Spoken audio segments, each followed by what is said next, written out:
היצירה הראשונה שלי. היצירה הבאה היא תהיה יותר גדולה. אבל היא תהיה יותר גדולה עם מסר יותר גדול.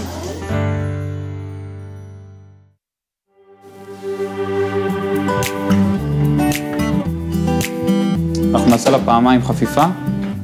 נעשה פה ייבוש 100%, אחר כך נחדיר את החומר עם פתיחת שביל בדיוק ל2 באמצע. פה אני לא רוצה עם חום גבוה, יכול להיות שאנחנו נחליף לחום נמוך, נעבוד עם 2 מחליקים. בסדר? יאללה, בואו נתחיל.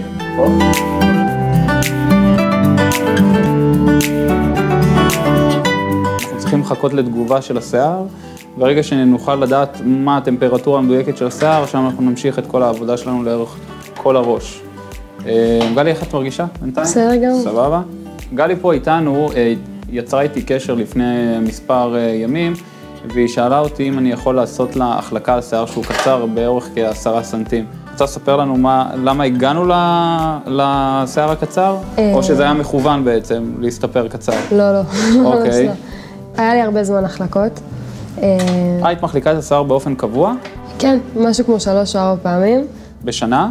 לא, עשיתי 3 או 4 פעמים החלקות. זהו, חזרתי מהטיול הגדול, אמרתי, יואלה, בא לי שינוי. הלכתי לספר ורציתי שיעשה לי אומברה אפור. שאלתי אותו אם זה אפשרי ביחד עם החלקה, והוא אמר לי שכן, שאין בעיה, וכמובן שזה מה שרציתי, והוא אמר לי כן, אז ישר הלכתי על זה. עשיתי החלקה, חזרתי הביתה מאוד מבסוטה, יצא ממש יפה. אחרי יומיים נכנסתי למקלחת, הרגשתי כבר שהשיער הוא לא נעים, כמו שאני רגילה, כמו שגם חשוב לי שהשיער שלי יהיה.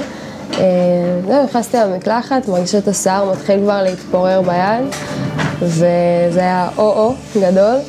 יצאתי מהמקלחת ופשוט בלי שיער, עם שיער הרבה יותר קצר ממה שיש עכשיו. בזמן המקלחת השיער פשוט נחתך ונשר? כן, הוא פשוט התחיל להתפורר לי ביד, היה פאניקה ובכי. את לא מבינה מה קרה לך בשיער, גם כולה הלכת לספר ורצית לעשות מה שאת אוהבת. חוץ מההחלקה, הוא עשה לי סוג של פס שחור, סוג של אומברה שחור, ואני אלרגית לחנה, ולא חשבתי כאילו לא שאל אותי אם אני אלרגית, גם לא חשבתי שיש בצבע השחור חנה, והוא עשה לי כאן מין צורה כזאת, זה היה יפה ממש, אבל כמה שעות אחרי שיצאתי מהמספרה כבר ישר התחלתי להרגיש תגובה, אמרתי טוב, אולי זה סתם פשוט מההחלקה ומהצבע והכל ביחד.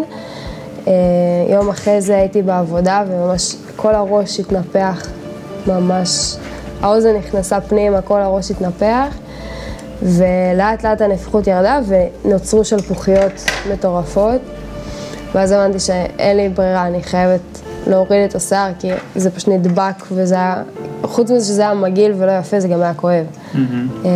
אז הייתי צריכה לעשות פה גלח. אחר כך זה היה שבועיים שפשוט לא רציתי לצאת מהבית, כי אהבתי את השיער שלי. הביטחון העצמי שלך נפגע? כן, כאילו אני בחורה, ואני גם בחורה שלא מתלבשת, אני לא הולכת עם שמלות, אני לא יודעת, כאילו מה שיש לי בנשיות שלי זה השיער שלי. אני מתלבשת הכי פשוט שיש, וזה פשוט בשנייה אחת לא היה לי את זה. איך זה לשבת פתאום פה על הכיסא אצל מעצב שיער אחר, שאת עושה אצלו החלקה, ואיך ההרגשה הזאת? אני אגיד לך את האמת, ממש פחדתי לבוא לפה, בתור מישהי שמושבעת של דברים מטורפים בשיער, של צבעים, של כל מיני דברים. היה לי מפחיד להתקשר אליך, כי זה שוב פעם החלקה, וזה שוב פעם לשבת אצל ספר, ושוב פעם שיגזור את השיער, וגם ככה הוא קצר.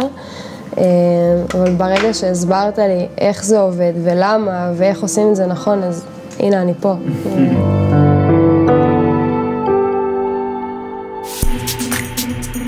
אני אישית נחשפת להמון בנות שכל הזמן חיפשו להחליק את השיער והרסו את השיער שלהם. יש לך בעיה בשיער, זה עשי החלקה. זה כאילו הטרנד היום פחות או יותר, זה מה שהוא משדר.